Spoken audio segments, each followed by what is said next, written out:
Oi.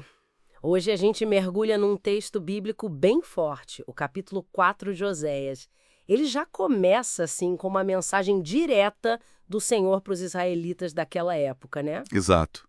É uma convocação, mas também uma acusação bem séria. Sim, a acusação principal que salta aos olhos é essa: falta de fidelidade, de amor e, crucialmente, de conhecimento de Deus na terra.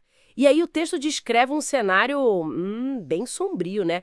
Lista maldição, mentira, assassinato, roubo, adultério. E violência generalizada. Aquela frase, o derramamento de sangue segue o derramamento de sangue. É impactante. Muito.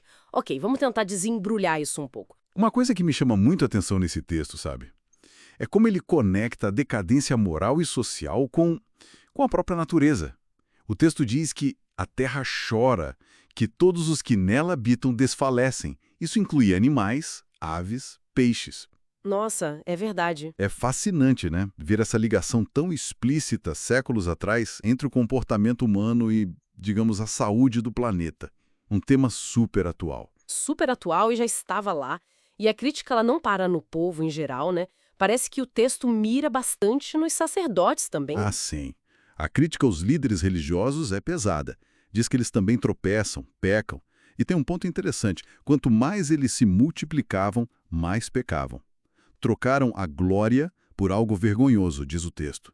A responsabilidade deles é bem acentuada. E isso leva àquela frase que é quase o centro de tudo, né? Meu povo está sendo destruído por falta de conhecimento. Exatamente. Esse é o eixo. A falta de conhecimento de Deus e da sua lei. E a consequência disso, segundo o texto, é a própria rejeição divina, certo? Oh, correto. Porque rejeitaste o conhecimento, também eu te rejeitarei. Isso é dito diretamente aos sacerdotes. E mais, fala que Deus se esqueceria dos filhos deles porque eles esqueceram a lei divina. É um ciclo. E tem aquela expressão, como o povo, assim o sacerdote. O que isso sugere? Uma via de mão dupla na responsabilidade. Pode ser. Talvez um reflexo, né? A liderança reflete o povo e o povo, de certa forma, também influencia ou permite essa liderança.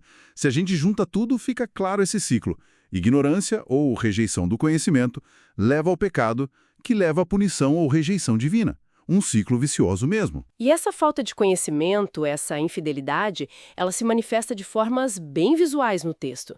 Aí a coisa fica bem gráfica, eu acho. Fala de consultar ídolos de madeira, seguir um espírito de prostituição Sim, imagens fortes que indicam uma idolatria profunda. e até os sacrifícios em locais inadequados, tipo debaixo de árvores só porque a sombra era boa, não pela santidade do lugar. Exato. Mostra uma religiosidade superficial, voltada para o conforto e não para Deus. E tem aquela parte que sempre me choca um pouco.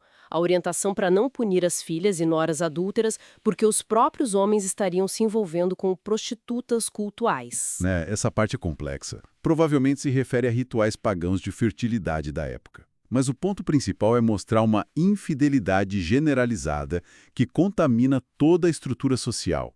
Não é só espiritual, afeta as relações humanas. Entendi. O texto diz que um povo sem entendimento será transtornado e que até os governantes amam profundamente os caminhos vergonhosos.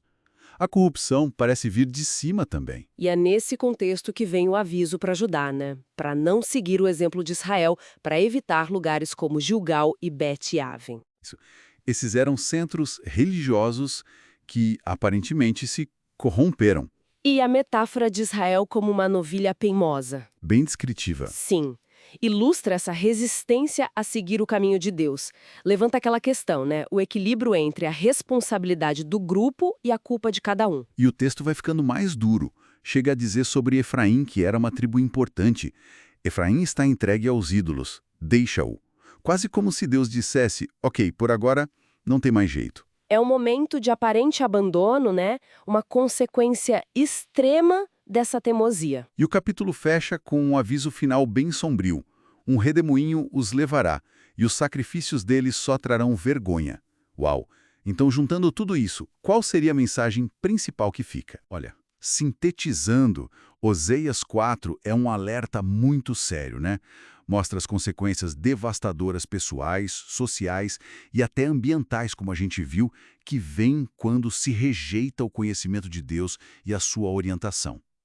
Essa rejeição, protesto, não é só ignorância passiva, é uma escolha que leva ao colapso moral, à infidelidade em todos os níveis e, no fim, à ruína.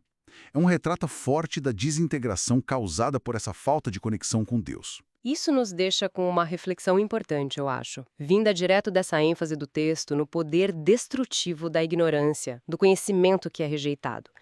Pensando nos nossos dias, como é que a gente, como sociedade, como indivíduos, pode se precaver contra armadilhas parecidas, onde entendimentos cruciais sobre ética, sobre responsabilidade ou até sobre como cuidamos do nosso mundo acabam sendo ignorados ou descartados, mesmo quando as consequências já estão batendo na porta?